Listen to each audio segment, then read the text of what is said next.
નમસ્કાર દર્શક મિત્રો, પ્રાગરાજ પટેલ ગ્રુપ અત્યારે અમે કુતિયાણીની બાજુમાં ખાગેશ્રી ગામ આવેલા છે. તો ત્યાં આપણા એક જાગૃત ખેડૂતે આપણી નેટસપની જૈવિક રેન્જ વાપરીને એવું જોરદાર રિઝલ્ટ મળેલું છે. કારણ કે મોટાભાગના લોકોને પાક ફેલ છે, પણ આપણી જે સિસ્ટમેટિક જે રેગ્યુલર વાપરેલી છે તો એમાં ઘણો બધો ફાયદો છે. તો આપણે ખેડૂતના મુખ્ય સાંભળીએ. તમારું નામ શું છે? મારું નામ શૈલેષભાઈ. શૈલેષભાઈ ભુવનભાઈ ચનિયારા. ચનિયારા. અને તમારા ગામમાં ક્યાં નામથી ઓળખાવ તમે? બાલાભાઈ. બાલાભાઈ ચનિયારા. અને તમારું ગામ? ગામ ખાગેશ્રી. ખાગેશ્રી. અને તમારો મોબાઈલ નંબર? Mobile number 79 848 00 723. બરાબર. હવે અટાણે આપણે જે શૂટિંગ લીધે છે, જે તારીખ છે 29/10/2020, બરાબર ને?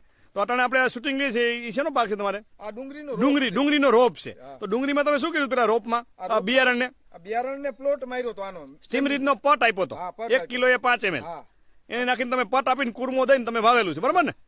પછી ઉગી ગયા પછી આનો સ્પ્રે કરેલો છે. પછી આનો રેપઅપનો સ્પ્રે કર્યો તો આનો ના રેપઅપ બાયો 99 ને સ્ટીમરીજ આ ત્રણનો સ્પ્રે કર્યો એક.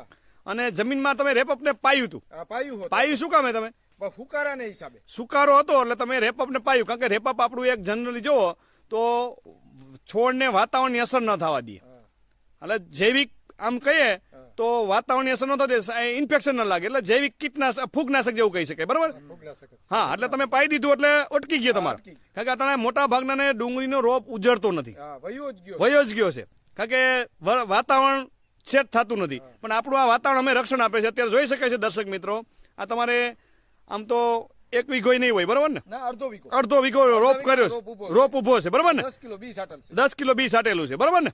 તો એમાં જોઈ શકાય છે દર્શક મિત્રો, ઉગાવો કેવો છે. તમને ક્યાંય ખાલું નથી દેખાતું, બરાબર ને રસિકભાઈ? 100% ઉગેલું છે. આખો ઘેરો લીલો દેખાય છે. આખો ઘેરો લીલો દેખાય છે. તો દર્શક મિત્રો, અત્યારે શિયાળુ વાવેતર નજીક આવી રહ્યા છે. તો આપણે કોઈ પણ બિયારણ હોય, ધાણા હોય, ચણા હોય, જીરું હોય કે ઘઉં હોય કે કોઈ પણ વાવો તો આ પ્રોડક્ટ છે ગમે ખેતીવાડીની ગમે વસ્તુ હોય ને એમાં તમે વાપરો. હા, બરોબર. હા, અને 100% તમને એનું રિઝલ્ટ મળે છે. પણ અત્યારે શું છે, શિયાળુ વાવેતર થાય, જો સ્ટીમરીજનો પટ આપવામાં આવે તો એકય દાણો ફેલ નહીં જાય. બિયારણ એકો એક ઉગી જશે. આટલો ફેર પડશે, બરાબર ને? હા, આનો પાયોથી જ લેવાનો. પાયોથી તમે કપાસમાં ફેરફાર દેખાય છે.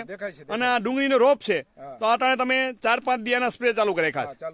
અત્યારે હવે તમે આનો અટાણે એક જ સ્પ્રે લીધો છે, પણ હવે તમે ડુંગળી આપણી વ્યવસ્થિત રહે, રોપાઈ જાય ત્યાં સુધી આપણે 4-5 દિવસ સ્પ્રે મારવાથી તંદુરસ્ત રહે, બરાબર ને? કારણ કે સ્ટીમરીજમાં કોઈ પ્રકારનું કેમિકલ નથી, સંપૂર્ણ જૈવિક છે. તો આમ જોઈ શકાય છે દર્શક મિત્રો કે આમાં અટાણે ક્યાંય તમે જોવો તો ક્યાંય ખાલું નથી દેખાતું, બરાબર ને? રોપ વ્યવસ્થિત દેખાય છે. આવો ક્યાંય રોપ છે નહીં. તો એટલો બધો ફેરફાર દેખાય છે દર્શક મિત્રો, જોઈ શકાય છે. એક સરખો રોપ દેખાય છે.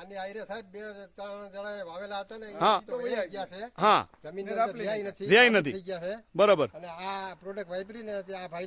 બચી ગયો છે, બરાબર. હા, ચાલુ થયા ભેગો મેં મારી દીધો. એટલે તમે સ્ટીમરીજ રેપઅપ બાયો 55 સ્પ્રે મારી દીધો અને જમીનમાં રેપઅપ પાઈ દીધું. કારણ કે તમને ખબર પડી ગઈ આ જમીનમાં પાઈ દે તો એ બેક્ટેરિયલ બેઝ છે આપણી પ્રોડક્ટ. તો એટલો ફેરફાર પડી. આપેડો થઈ જાય ને કાંઈ નહીં થાય. એનપીકે સેટ ને હા, બરાબર છે. તો જોઈ શકાય છે દર્શક મિત્રો, ખેડૂત ખુદ બોલે છે. અને આ ખરેખર હકીકત છે કયો છે ને તમે. અને લાઈવ અટાણે જોવું હોય તો આવી શકે.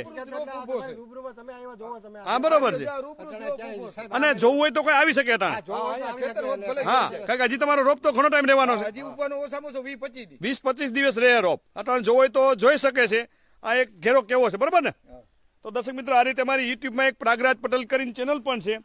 જો તમે એમાં સબસ્ક્રાઇબ કરશો તો તમને આવા કેટલા બધા ખેડૂતોના કોન્ટેક્ટ મળશે. ખેડૂતો લાઈવ વાત કરી શકશો. તો આ પ્રોડક્ટ વાપરીને તમને સંતોષ છે પૂરેપૂરો? તો તમે ઇન્ટરવ્યુ બદલ તમારો ખૂબ ખૂબ આભાર.